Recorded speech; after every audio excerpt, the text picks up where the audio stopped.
Welcome to episode 6 of Woodcademy, where we're going to finish our set of dining chairs.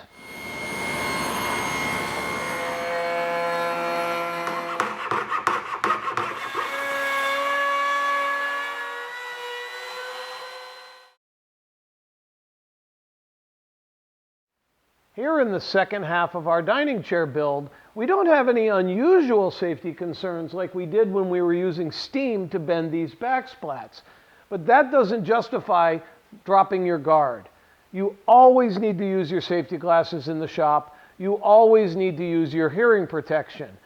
And in this second half, we are going to be doing a lot of repetitive cutting and repetitive operations. And it's really easy when doing the same task over and over again to get sloppy. You need to guard against that. Remember, you are your own best safety protection.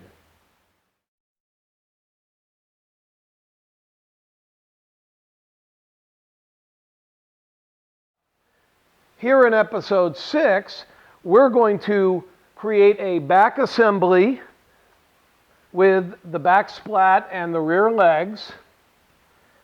And we're going to create a separate front assembly. And then we're going to cut all of the pieces that connect all of that together. And this is going to require quite a bit of attention because the seat is angled from the back to the front here, which has to be accounted for in your cuts, but it's also angled from front to back. So those are also going to have to be accounted for, and the lefts and the rights will not be interchangeable. At the end of it all, I'm going to show you how to figure out the size of the seat platform that you'll need to cut, and I'm going to show you how to upholster it. So let's get started. As always, I want to tackle projects from the hardest parts to the easiest parts. So the next thing to do is to take the stock that we bent up to make the back splat here, and we're going to half lap these cross pieces in to create the pierced detail here. We're going to build this as a single unit and then trap them in between the upper and lower rails and the legs to create the back leg assembly. I've set up to do the half flaps in the small pieces that will become the cross members in the back slat of the chair. Now, I need a 1-inch wide half flap in order to accept the back slats, and my dado set is only good for 13/16, so I'm going to have to make 2 passes. So what I've done is I've set the dado blade up for 5/8 of an inch. That's the same width that I need to plow the groove that all of this will sit in later on the crest rail and the lower rail. And then I'm using Micro Jig's dado stop to set the 2 passes.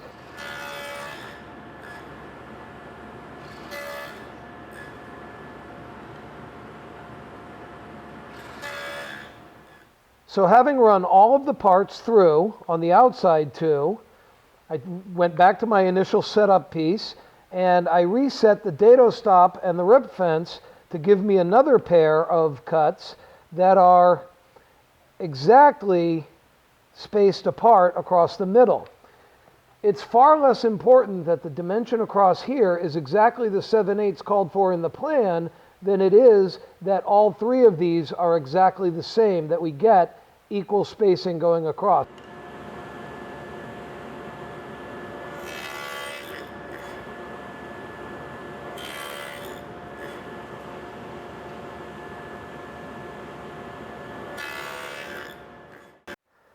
Now we're going to put the other part of the half lap into our steam bent slats, but before we can do that, we made these long for the bending process. Now we've got to cut them back to size. That's another use for the leg template that we created earlier. We've got a pair of holes at each end, which is where the dowels for the stretchers will go, and these parts will mount in a groove 3/8 of an inch deep in each end of the stretchers. So I've created the layout of those stretchers, the uncut part. The groove starts here and ends there.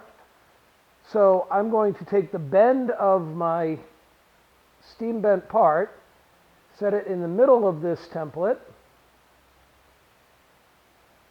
and then mark my part where those lines are.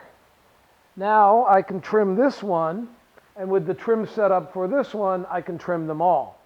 I've set up my dado stop using it as a crosscut stop, and with my miter gauge, I can then cut each of these across, setting this end, and then we'll flip the whole thing around, use a stop on the miter gauge on the other side, and cut everything to the final length.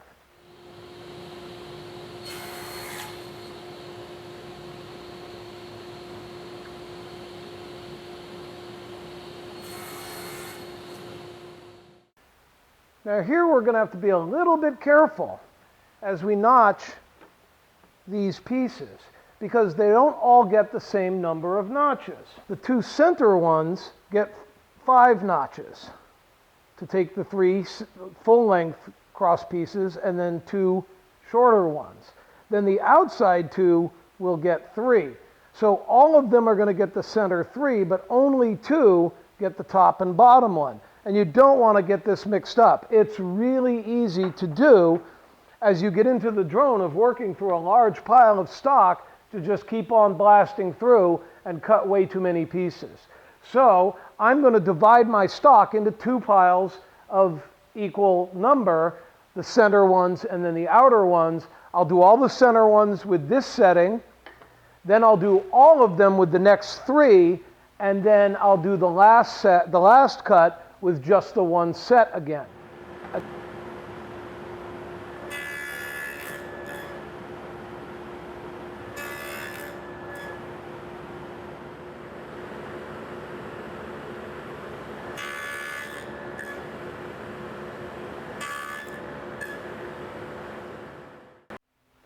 And now before I break down my dado setup, it's set to 5/8 of an inch. That's what we just did all those half laps with.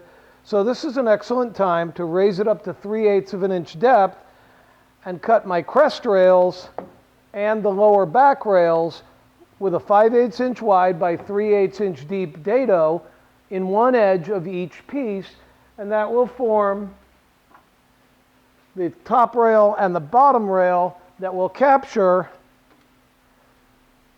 the back splat after we assemble it. So I might as well do that now.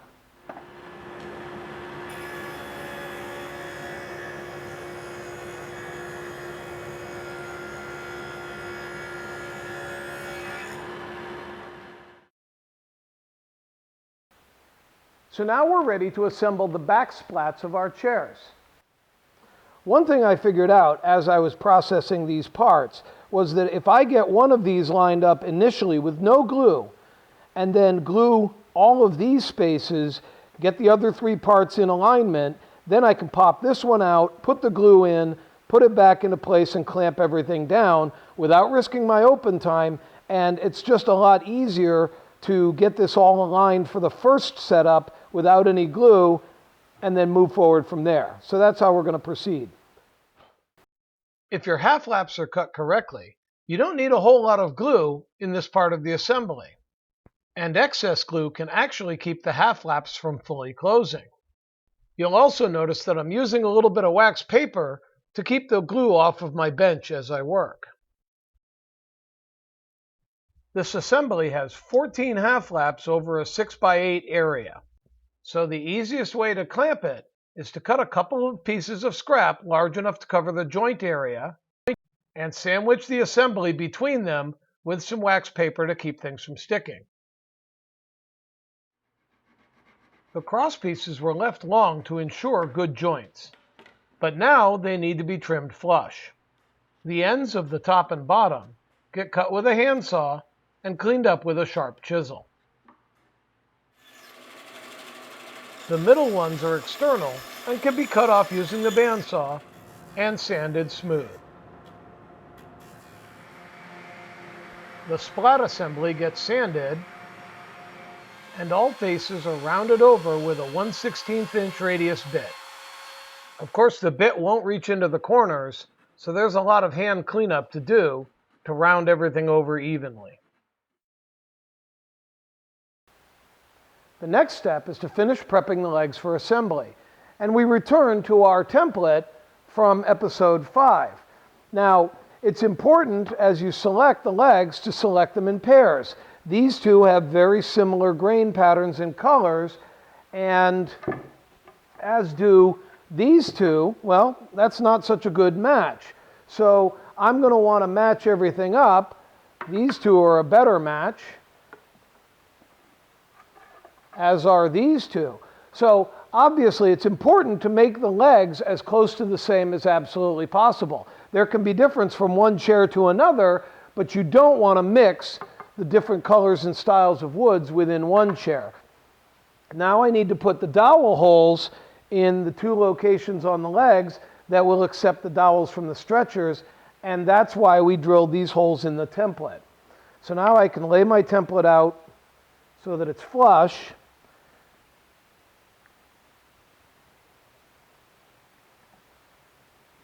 Stick a couple of clamps on just to hold it in place, and now just drill through. I don't have to drill deep, just enough to mark where the dowels are going to go, because I will drill the holes on the drill press to ensure that they're straight. But using this 1/8 inch bit gives me a pilot to work from.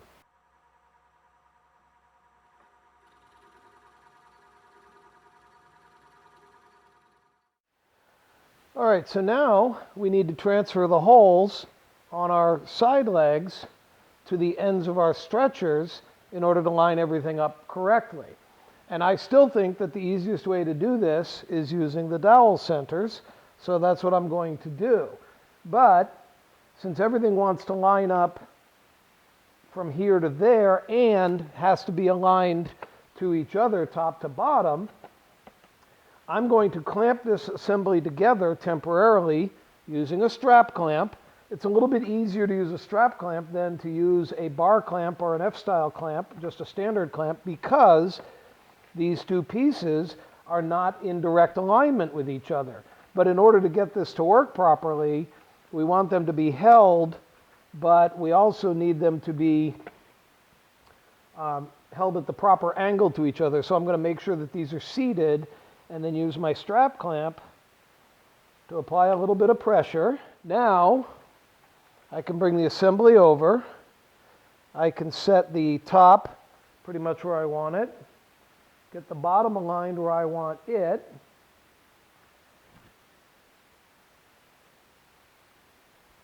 and then just use a mallet. I want to be 1/8 down from the top, and I want to be centered front to back here. So I can align that. And just a couple of wraps with the mallet sets the points of the dowel centers exactly where I want them. And then I can take this piece, do the same thing. The position top to bottom is already set. I set it up here, but now I just want to align it front to back on the leg and wrap that side. Now I can do the same thing. Just move the dowel centers to the other side, the other leg,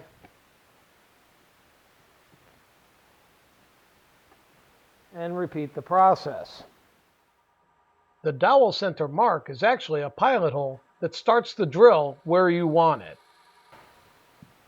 And you definitely do want to dry fit this all together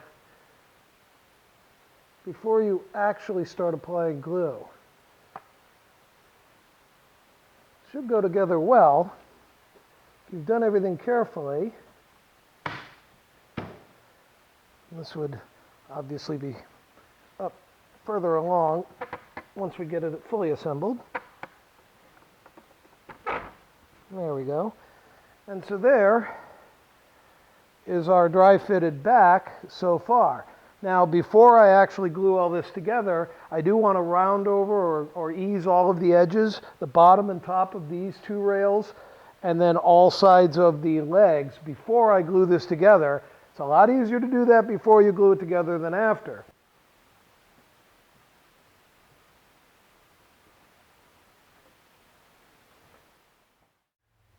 Once the chair sides are fully dry after assembly, now we can start inserting the pieces in here.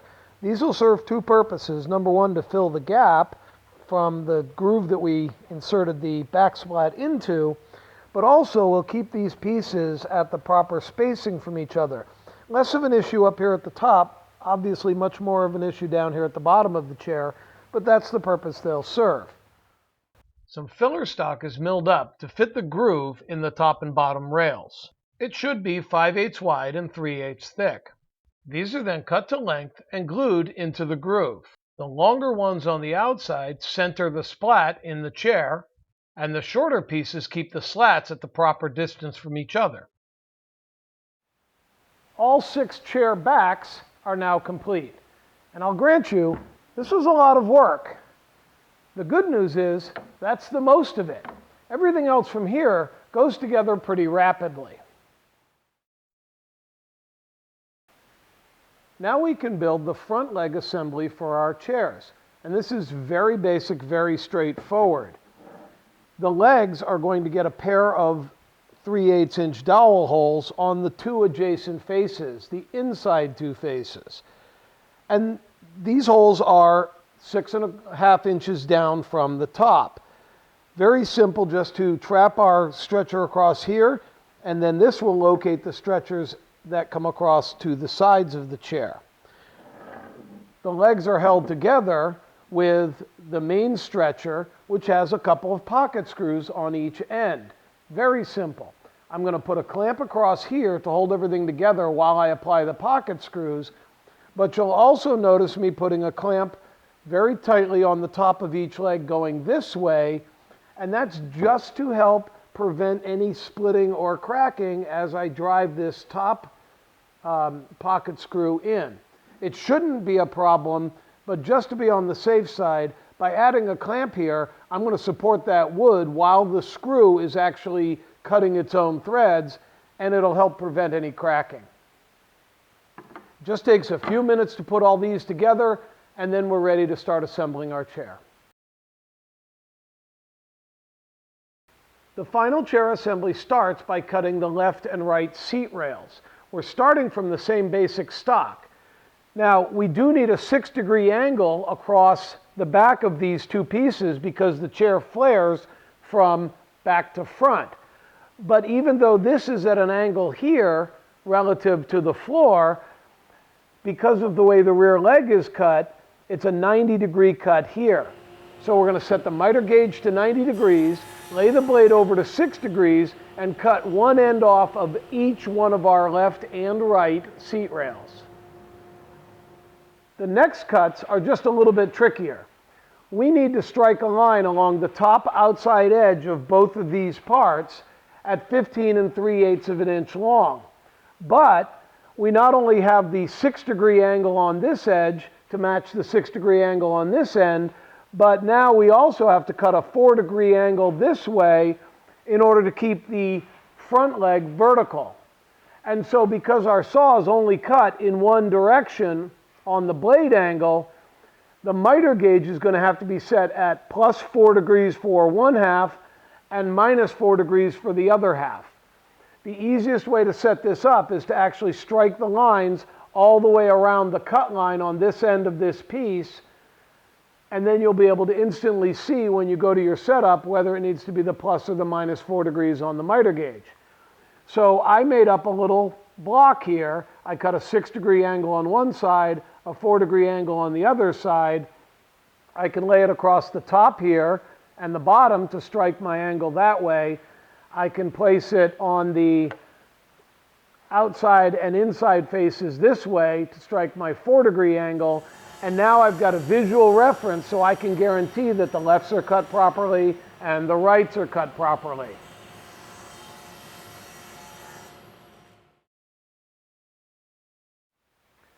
The first step is going to be to set the main chair rails to the proper height on the back.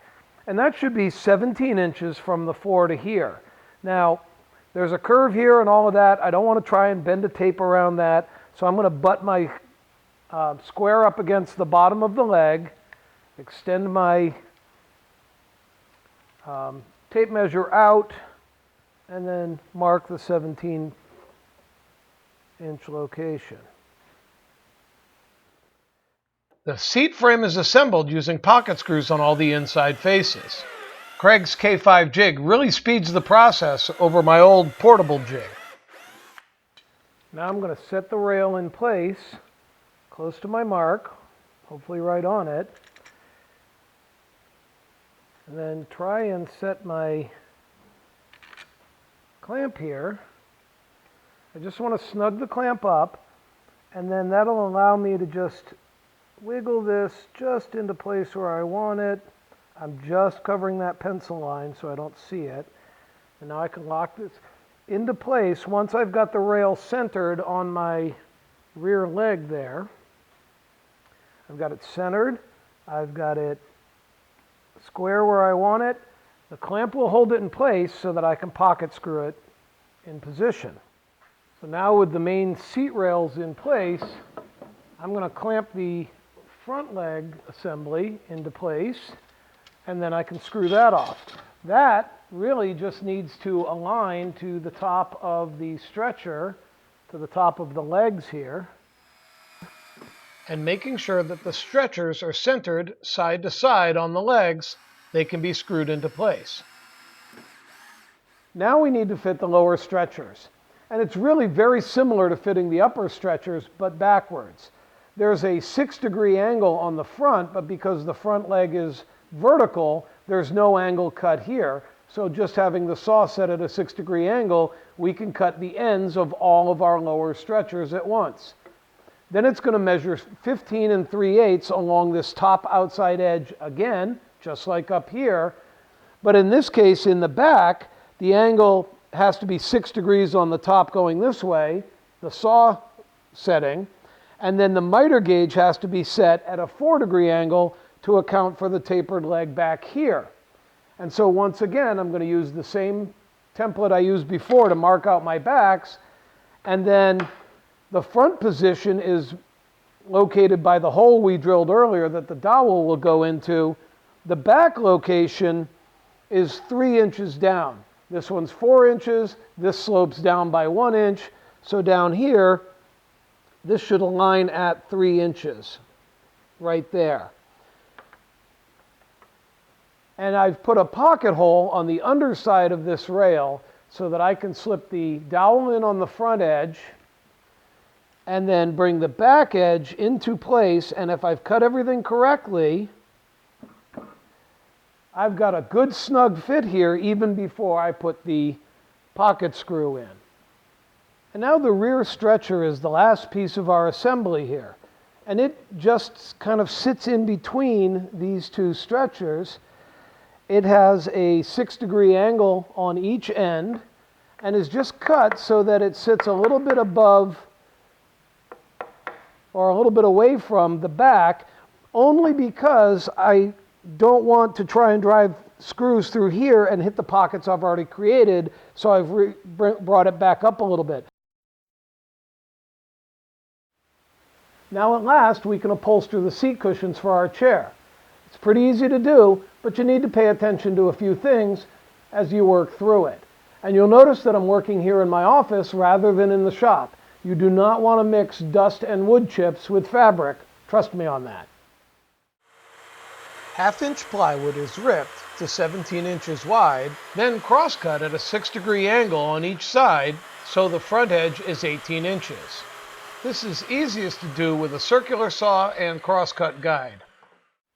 There's really only 3 components to all of this: the wooden platform that we've already made in the shop, the foam that's going to be the upholstery padding, and then the fabric that we're going to use to cover the whole thing.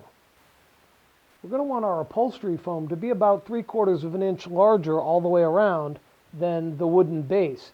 And the reason for that is that as you wrap the fabric around, you want the upholstery foam to cover the edges of your plywood. I cut a 1.5-inch disc with a hole in the center of it that my Sharpie marker will fit through, and all I have to do is just follow that around, and that gives me 3/4 of an inch all the way around. The foam is simply cut with scissors to the line just scribed, but then each corner is clipped diagonally 2 inches in from each end. This keeps the foam from bunching up in the corners. Spray adhesive was applied to both the foam and the plywood base, just to keep the foam in place while we work. Marking out the fabric using a template helps ensure that any pattern on the fabric is properly positioned on the seat. It needs to be marked and cut with a 4-inch overhang beyond the plywood base. Next, the cut edges of the fabric are folded over and creased about 1/4 inch in to present a clean edge for stapling. Now the center of the front edge is wrapped around the foam and stapled into position using 1/4-inch staples. This is repeated for the center of the back and each side. Returning to the front of the seat, the fabric is wrapped and stapled from the center out to each corner, stopping where the fabric overlaps. Again, follow with the back and then the 2 sides. The corners are a little tricky.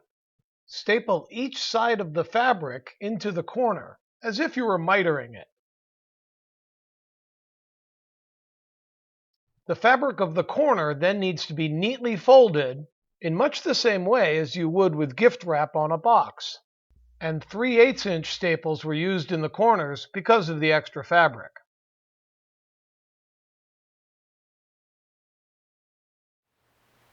The final step in constructing our chairs is to attach the seat to the frame.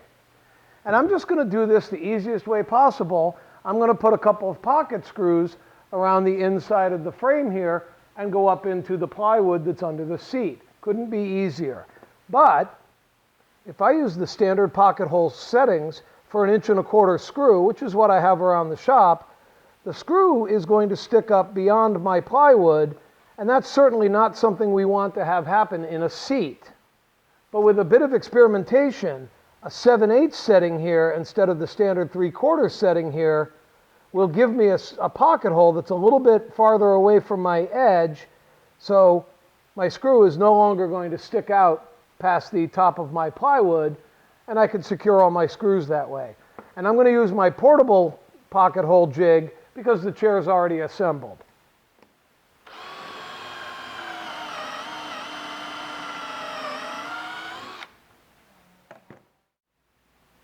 With the chairs completed, I went through the usual round of sanding and finishing until we got about 6 layers of polyurethane on the chairs. Now all that's left is a dining table to go with, and that's episodes 7 and 8. We're going to build an oak dining table to match the chairs, and it's going to feature a hidden fold-away leaf in the center. So stick around for that. I'm going to show you the design process and take you through the entire build. Now, if you'd like to build this project for yourself, a complete set of plans is available for free on our homepage. It includes measured drawings, photographs, material lists, everything you need to make your own version.